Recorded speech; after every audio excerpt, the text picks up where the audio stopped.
على محمد وآل محمد اللهم صل على محمد وآل محمد اللهم صل على محمد وآل محمد اعوذ باللہ من الشیطان الرجیم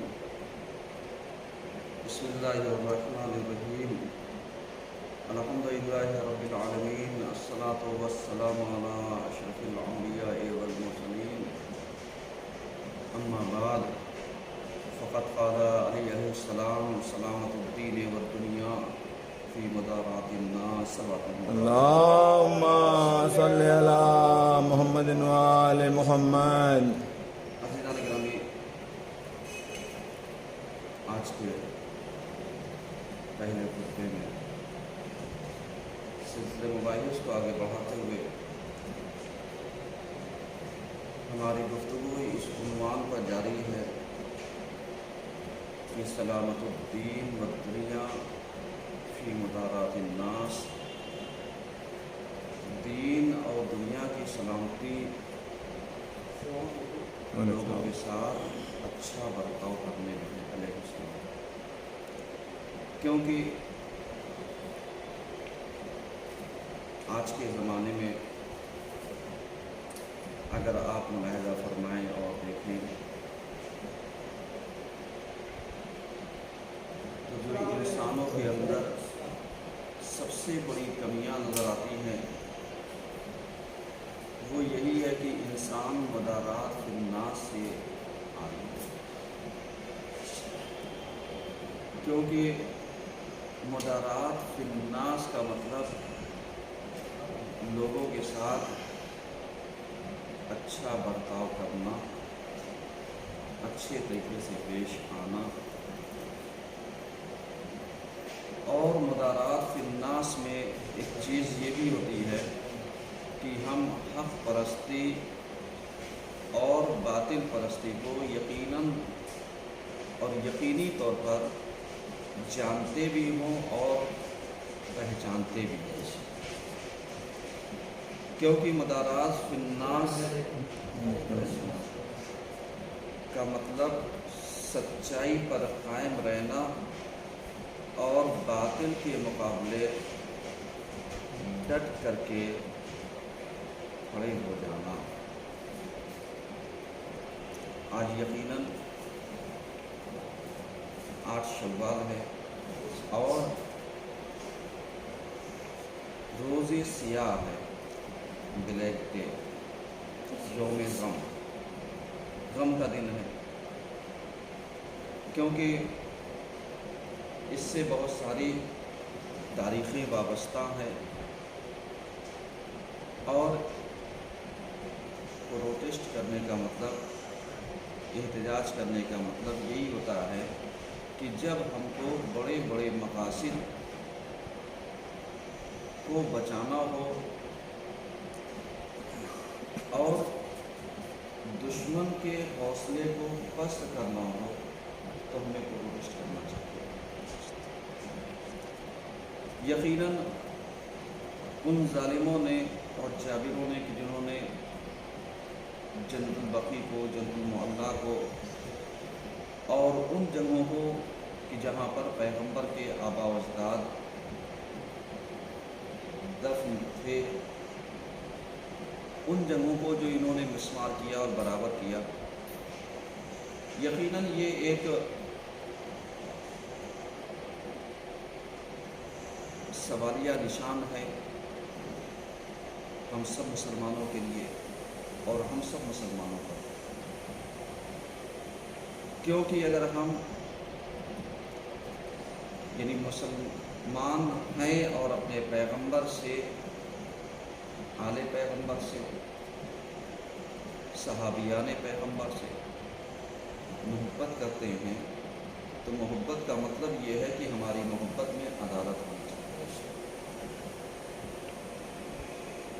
لیکن اگر محبت میں عدالت نہیں تو یہ کہیں نہ کہیں یا تو منافقت کہلائے گی یا کہیں نہ کہیں حسادت کہلائے گی یا کہیں نہ کہیں نفرت کہلائے گی، کہ جب انسان کسی چیز کی برابری یا برتری حاصل نہیں کر سکتا تو ہمیشہ وہ اس چیز کا دشمن ہو جاتا ہے۔ جیسے کل ہم نے آن لائن پروٹیسٹ میں اور مجلسوں میں کچھ باتیں عرض کی تھی جنت البقیع کے حوالے سے کہ ہم احتجاج کیوں کریں اور ہمیں کیوں کرنا چاہیے، کیونکہ ہماری آستھا، ہماری روحانیت، ہماری معنویات سب وابستہ ہے ذات پیغمبر سے۔ اب اگر پیغمبر کی شان، پیغمبر کی عزت اور آبرو، پیغمبر کا احترام اگر باقی نہیں رہے گا، خدا نخواستہ کوئی تحقیر کر دے، کوئی توہین کر دے، تو مسلمانوں کے لیے یہ مر مٹنے کا مقام ہے کہ تم سے ایک پیغمبر کے روضے کی گنبد خضرا کی حفاظت نہیں۔ تو جو جنت البقیع کا سب سے بڑا فائدہ احتجاج کرنے کا یہی رہا کہ دشمن کے حوصلے پست ہوئے، اور یہ تاریخ ہے، کیونکہ اگر دیکھا جائے تو جنت البقیع میں جناب سیدہ سلام اللہ علیہ، امام حسن مجتبیٰ علیہ السلام، امام زین العابدین علیہ السلام، امام باقر علیہ السلام اور امام جعفر صادق علیہ السلام، ان معصوموں کی قبریں ہیں۔ اور جنت البقیع کے بارے میں جو روایتیں کہتی ہیں وہ یہی کہ پروردگار عالم یعنی جنت البقیع سے 70,000 ایسے مردوں کو وہاں سے وہ مبعوث کرے گا، بلند کرے گا، اٹھائے گا، جو بغیر حساب جنت میں داخل کر دی گا۔ یعنی یہ ایک فضیلت ہے وہاں کی کہ جو اس اعتبار سے بیان کی جاتی ہے اور اس اعتبار سے اس کا ذکر ہوتا ہے۔ اب ذرا سا آپ اندازہ لگائیے، اندازہ کس اعتبار سے؟ کیونکہ یعنی پیغمبر کے انتقال کے بعد اور رحلت کے بعد کچھ دور بیتا، اور بیتنے کے بعد یہ جنت البقیع اور اس سے ملا ہوا یہودیوں کا قبرستان تھا۔ یہ اس لیے بتا رہا ہوں تاکہ ذہن میں رہے اور یہ چیزیں یادداشت میں باقی رہ جائیں۔ یہودیوں کا قبرستان تھا، اور اسی قبرستان میں یعنی مسلمانوں کے ایک خلیفہ اس میں دفن کر دیا گیا۔ اب جب دفن کر دیا گیا اور جب انہوں نے باریک بینی سے چھانٹا، تلاشا، تو اب خود ان کا بنایا ہوا یعنی جو جانشین پیغمبر تھا وہ کیا ہو گیا؟ وہ زیر سوال آ گیا۔ صاحب اب کیا ہوگا، ان کو دفن کیسے کیا گیا؟ تو ان کے پاس راستہ ہی منافقت کا جو بچا وہ یہی بچا کہ صاحب آپ ایک کام کیجئے، اس کی سرحد کو ہی ختم کر دیجیے، تاکہ جب سرحد ختم ہو جائے گی تو پھر اندازہ نہیں لگا پائیں گے کہ جنت البقیع کی سرحد کہاں پر ہے اور یہ جو قبرستان ہے یہ کہاں پر ہے۔ تو ان کو جب ہم خلط ملط کر دیں گے تو ظاہر سی بات ہے پھر پتہ نہیں چلے گا کہ یہ سچائی ہے۔ ایک ریزن جنت البقیع کے ڈھانے کا یہ۔ اب ایک جواب جو انہوں نے پیدا کیا وہ یہی پیدا کیا کہ صاحب ہم کیا کریں، کیا کر سکتے ہیں، کیا نہیں کر سکتے ہیں، کیا ہونا چاہیے، کیا نہیں ہونا چاہیے۔ تو اب آپ جانتے ہیں کہ ایسے موقع پر